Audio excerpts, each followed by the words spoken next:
வணக்கம். என் பெயர் ரிக்ஷி சிவசுப்பிரமணியன். நான் அப்துல் கலாம் தமிழ் பள்ளியில் 4வது வகுப்பு படிக்கிறேன். நான் இந்த மாதம் ஜனவரி மாதம்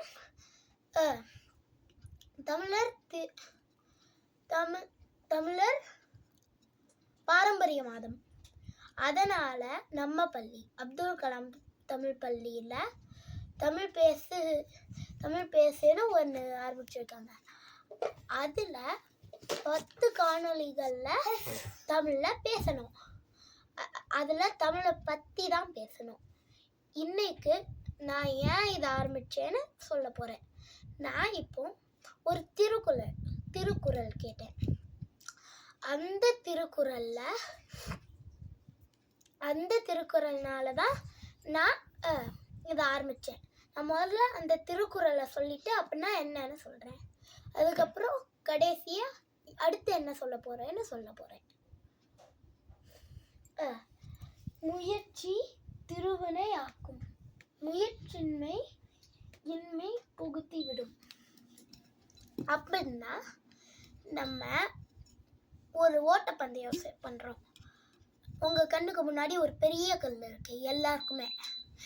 அப்போ எப்படி தாண்டி போவீங்கன்னு யோசிக்காதுங்க. அது எப்படியாவது தாண்டி போனோன்னு நினச்சிக்கிட்டு முயற்சி செய்யுங்க. எப்படியாவது தாண்டி போனோன்னு. அதே மாதிரி தான் உங்கள் வாழ்க்கையும். ஏதாவது ஒரு பெரிய பிரச்சனை வந்தாலும் அதை தாண்டி போனோன்னு நினைங்க, முயற்சி செய்யுங்க. அதுதான் இந்த திருக்குறளோட இது. அதே தான் நானும் உங்கள்கிட்ட சொல்கிறேன்.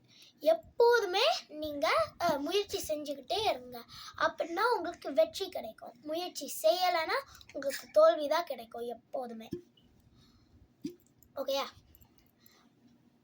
அடுத்து நான் என்ன சொல்ல போகிறேன்னு இப்போ சொல்ல போகிறேன். நான் இப்போ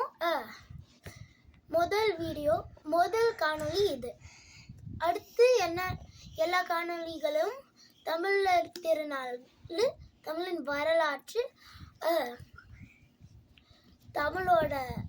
தமிழை பற்றி எல்லாத்தையும் சொல்ல போகிறேன். அந்த எல்லாமே பாருங்க. நீங்களும் முயற்சி செய்யுங்க, நானும் முயற்சி செய்கிறேன். நன்றி, வணக்கம்.